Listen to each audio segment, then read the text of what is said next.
Hi friends, இது ஆன்மீகம் serious part 2 video. இந்த வீடியோவில் தமிழன் மனிதனுக்கு மனம் சார்ந்த விஷயங்கள் மற்றும் மனித வாழ்க்கையின் தத்துவங்கள் எவ்வளோ இந்த உலகத்துக்கு சொல்லியிருக்கான்னு பார்க்கலாம். அதாவது ஆன்மீகத்தின் சைக்காலஜி, பிலாசபி என்னென்னு பார்க்கலாம். பார்ட் 1 வீடியோ பார்க்காதவங்க பார்த்துட்டு வந்துடுங்க. பார்ட் 1 வீடியோ பார்க்காம இது பார்த்தீங்கன்னா உங்களுக்கு கொஞ்சம் அண்டர்ஸ்டாண்ட் ஆகுது. நம்ம சேனலில் பார்ட் 1 வீடியோ இருக்குது, பார்க்காதவங்க பார்த்துட்டு பார்ட் 2 வீடியோ பாருங்கள். Welcome to Fight Club.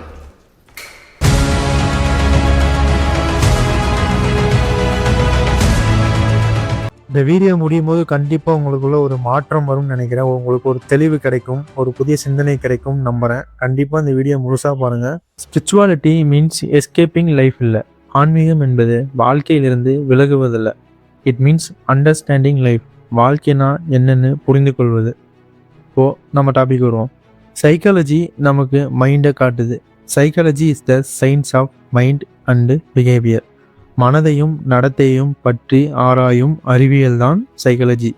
ஏன், எதற்கு, எப்படின்னு மனசை பற்றி ஆராய்வதும் எமோஷன்ஸை பற்றி ஆராய்வதும் தான் சைக்காலஜி. அடுத்து ஃபிலாசபி. ஃபிலாசபி நமக்கு வாழ்க்கையின் மீனிங்கை காட்டுது. ஃபிலாசபி மைண்டை மட்டும் பார்க்கல, அது வாழ்க்கையின் மீனிங் என்ன, வாழ்க்கையோட அர்த்தம் என்ன, நம்மளை யார் உருவாக்கினார்கள், நல்லது கெட்டது என்னது, அதை எப்படி தீர்மானிக்கிறாங்க, நான் யார், என் ஐடென்டிட்டி என்ன, அதாவது வாழ்க்கையின் அர்த்தத்தை தேடுறது தான் ஃபிலாசபி. இன்னும் சில பெர்ஃபெக்ட் ஒன்லைனில் சொல்லணும்னா, philosophy is the study of existence, truth and meaning. உண்மை, அறிவு, வாழ்க்கை இவை எல்லாத்தையும் கேள்வி கேட்டு ஆராயிற அறிவியல். ஓகே, இப்போது இதுக்கும் ஆன்மீகத்துக்கும் என்ன சம்மந்தம் சொல்கிறேன். உளவியல், அதாவது சைக்காலஜி, மனசை பற்றிய விழிப்புணர்வு உங்களுக்கு சொல்லுது. தத்துவம், அதாவது ஃபிலாசபி, வாழ்க்கையின் அர்த்தத்தை பற்றிய விழிப்புணர்வை உங்களுக்கு சொல்லுது. ஆனால் இந்த ரெண்டுமே ஒரு பெரிய கேள்விக்குறியோட நிற்குது. ஃபிலாசபி உங்களுக்கு நான் யார் என்று சொல்ல முடியாது. அது நம்மை ஆழமான சிந்தனைக்கு தள்ளுது. ஆனால் இந்த சிந்தனைக்கும் ஒரு லிமிட் இருக்குது, அது ஆன்சரை கொடுக்காது. சைக்காலஜி நமக்கு மைண்டின் பிஹேவியரை காட்டுது. மைண்டை பற்றி அனலைஸ் பண்ணி ஒரு விஷயத்த சொல்லுது. ஆனால் அதுவும் ஒரு பெரிய கேள்வியோட நிற்குது. மைண்ட் அப்படின்னா அதை பார்த்துட்டு இருக்கும் நான் யார். ரெண்டும் ஒரு வரம்பை எட்டுது, ஒரு எல்லையை தொடுது. அதற்கு மேல் அதில் பதில் கிடைக்காது. ஆனால் நேரடி அனுபவத்தின் மூலம் ஆன்மீகம் மட்டுமே இரண்டிற்கும் பதிலளிக்கிறது. ஆன்மீகம் அந்த எல்லையை கடந்து, அந்த லிமிட்டை கடந்து ஒரு விஷயத்த சொல்லுது. அந்த எல்லையை கடக்கிறது தான் செவன்த் சென்ஸ், அதுதான் மெய்ஞானம். அப்படி தான் நம்ம கடவுளர்களும் சித்தர்களும் தமிழனும் உலகத்துக்கு அவ்வளோ தத்துவத்தையும் அவ்வளோ மனம் சார்ந்த விஷயங்களையும் கொடுத்துருக்காங்க. திருக்குறள் மாதிரியான எந்த தத்துவ நூலாவது உலகத்தில் இருக்கா? கிடையவே கிடையாது. அதில் அவ்வளோ ஃபிலாசபி, சைக்காலஜி விஷயங்கள் இருக்குது. அது மட்டும் இல்லை, அகநானூறு, புறநானூறு, இன்னா 40, இனியவை 40, நாலடியார் அப்படின்னு சொல்லிட்டு போயிட்டே இருக்கலாம். அவ்வளோ இலக்கியங்கள் இருக்குது. எல்லாமே மனித வாழ்வியல், மனிதன் மனம் பற்றி உளவியல் பேசுகிற நூல்கள் தான். இது எல்லாமே இவங்க எந்த ஸ்கூல், காலேஜில் படித்தாங்க? எல்லாம் மெயினான அறிவு தான். தன்னை பற்றியும் தன் வரலாற்றை பற்றியும் அறியாதவன் 4 டிகிரி படிச்சிருந்தாலும் 7 டிகிரி படிச்சிருந்தாலும் பயனில்லை. அம்பேத்கர் சொன்ன மாதிரி தான், நீ கற்ற கல்வி இந்த சமூகத்திற்கு பயன்படவில்லை என்றால் நீ சாவதே மேல். நம்ம என்ன பண்ணுறோம்? கல்விங்கிற பேரில் நம்ம வரலாறு படிக்காமல், நம்ம தாய்மொழி தமிழ் அறியாமல், நம்ம தாய்மொழி தமிழில் பேசுகிறதே கேவலமாக போச்சு. ஒப்பெல்லாம் நம்ம தமிழ் மொழி தான் அத்தனை மொழிக்கும் அடிப்படை, முதன்மை மொழின்னு யாருக்கும் தெரியாது. இங்கிலீஷில் பேசினாதான் பெருமை, அதுதான் அறிவுன்னு நினச்சிட்டு இருக்காங்க. இங்கிலீஷ் என்பது தேவை மட்டும்தான், அத்தியாவசியம் கிடையாது. இப்போது நிறைய குழந்தைங்க நமது தமிழ் மொழி, தாய்மொழியை பேச தெரியாமல், எழுத தெரியாமல் இருக்கிறத பார்க்க முடிகிறது. ஏன்னா ஸ்கூல்ஸ் அவ்வளோ ஸ்ட்ரிக்ட்டு. தமிழில் பேசினா ஃபைனு. தயவு செய்து குழந்தைங்களுக்கு தாய்மொழியை சொல்லிக் கொடுங்க. இங்கிலீஷ் தேவைதான், அதுக்குன்னு அறவே தமிழ் மொழியை பேசக்கூடாதுன்னு கிடையாது. இல்லை, இதெல்லாம் ஒரு இனத்துக்கு எதிரான அரசியல் தான். படித்தவன் என்ன பண்ணுறான்? வெளிநாட்டுக்காரங்க கம்பெனிக்கு அவன் நாட்டு முன்னேற்றத்திற்கு பாடுபட போயிடுறான். நம் இனத்துக்கும் நம் நாட்டிற்கும் ஒரு பயனும் இல்லை. Okay, back to the topic. இப்போது சைக்காலஜி, பிலாசபி அதோட லிமிட்டை தாண்டி நிறைய விஷயங்கள் சொல்வதே ஆன்மீகம்னு ஒரு இன்ட்ரோ பார்த்தோம். அது என்ன அப்படி சொல்லுதுன்னு கேட்டிங்கன்னா, நம்ம தமிழ் இலக்கியங்கள் உதாரணம் பார்த்தோம். இன்னும் சொல்லணும்னா சித்தர்கள் பாட்டை கேளுங்க. அத்தனை தத்துவம், மனம் சார்ந்த உளவியல் பற்றி எழுதியிருப்பாங்க. சிவவாக்கியர், அகத்தியர், போகர் பாட்டெல்லாம் கேட்டிங்கன்னா இந்த ஜென்ரேஷனுக்கு கனெக்ட் ஆகிற மாதிரி நிறைய தத்துவங்கள், உளவியல் இருக்குது. உலகம் உருண்டை, அது தன்னைத்தானே சுற்றுகிறது, சூரியனையும் சுற்றுகிறது சொன்னது சயின்ஸுங்கிறோம். ஆனால் ஏற்கனவே சித்தர்களால் மெய்ஞானம் மூலம் சொல்லப்பட்டது. அகத்தியர், அண்டம் சுழலும் சுழற்கோள் உண்மை. போகர், வட்டத்தில் வட்டமாய் உலகம் ஓடும். பாம்பாட்டி சித்தர், சுழன்றாடும் உலகின் சுழல் சுட்டி, இதெல்லாமே அவங்க பாட்டுகளில் வர ஒரு வரி தான். இன்னும் நிறைய விஷயங்கள் இருக்குது. Okay, final topic. ஆன்மீகம் சைக்காலஜி என்னன்னு சிம்பிளாக சொல்கிறேன். மனம் என்பது நம்ம இல்லைன்னு உணர்த்தும். தாட்ஸ், எண்ணங்கள் நம்ம இல்லை, மனம் வேறு, நம்ம வேறு. உங்கள் தாட்ஸ் நீங்கள் இல்லை, உங்கள் எமோஷன்ஸ் நீங்கள் இல்லை, உங்கள் கான்சியஸ்னஸ் தான் நீங்கள். அந்த உள்ள ஒரு குரல் கேட்கும். நெகட்டிவ் மனசுக்கும் தாட்ஸுக்கும் எதிராக ஒரு பாசிட்டிவ் வாய்ஸ் ஒன்று கேட்டுக்கிட்டே இருக்கும்.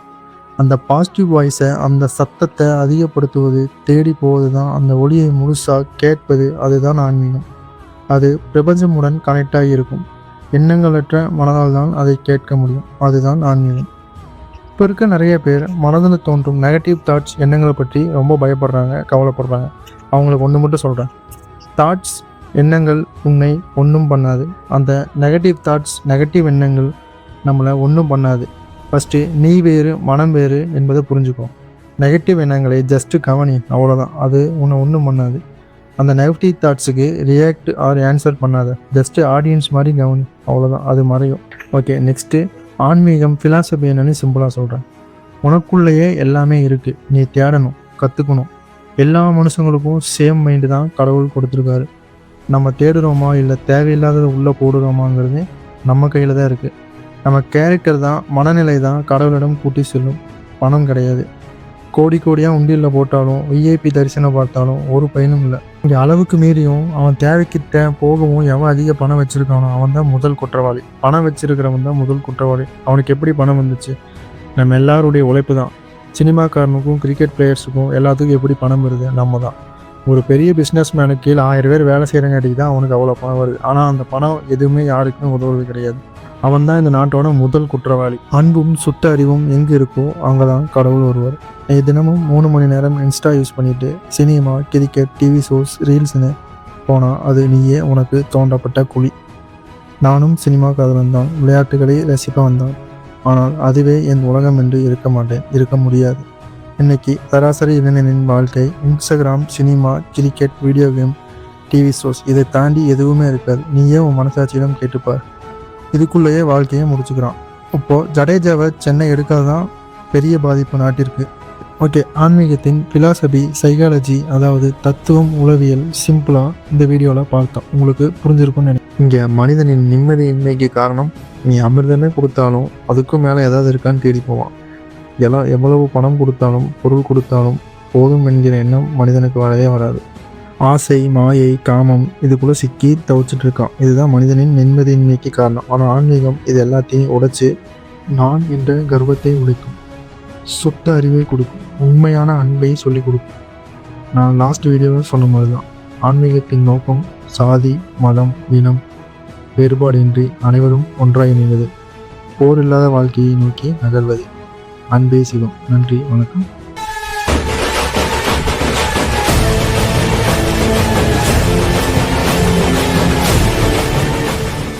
நெக்ஸ்ட் வீடியோவில் ஆன்மீகம் உங்களுக்குள்ளே ஏற்படுத்தும் சைக்காலஜி விஷயங்கள் நிறையா இருக்குது. உங்களுக்குள்ளே உருவாகும் தத்துவங்கள், ஃபிலாசபி நிறையா இருக்குது. இண்டிவிஜுவலாக ஒவ்வொருத்தருக்குள்ளே வரும் என்னென்ன மாற்றங்கள், என்னென்ன சைக்காலஜி மாற்றங்கள் வரும், என்னென்ன ஃபிலாசபி தத்துவங்கள் உருவாகுங்கிறத நெக்ஸ்ட் வீடியோவில் போடுறேன். ஒரு சின்ன மெசேஜ். இந்த ஆன்மீகம் இந்த மெடிடேஷன், யோகா எல்லாமே ஒரு குரு இல்லாமல் பண்ணாதீங்க, ஒரு கைடன்ஸ் இல்லாமல் பண்ணாதீங்க. ஏன்னா மெடிடேஷன்லாம் பண்ணும்போது உங்களுக்கு சைக்காலஜிக்கலாக நிறையா மாற்றங்கள் உருவாகும் நீங்கள் ஆன்மீகத்தை கற்றுக்கும் போது. அதனால் அது நீங்கள் ஒரு குரு இல்லாமல் பண்ணக்கூடாது. அது உங்களுக்கு எப்படி ஹேண்டில் பண்ணணும்னு தெரியாது, கண்ணை கட்டி காற்றுல விட்ட மாதிரி இருக்கும். அதனால் ஸ்பிரிச்சுவல் அழகிங்கிறது ஒரு மிகப்பெரிய மாற்றமாக இருக்கும். ஒரு சைக்காலஜிக்கு நிறைய விஷயங்கள் நடக்கும். அதனால் அது குரு துணையோடு பண்ணுறது நல்லது.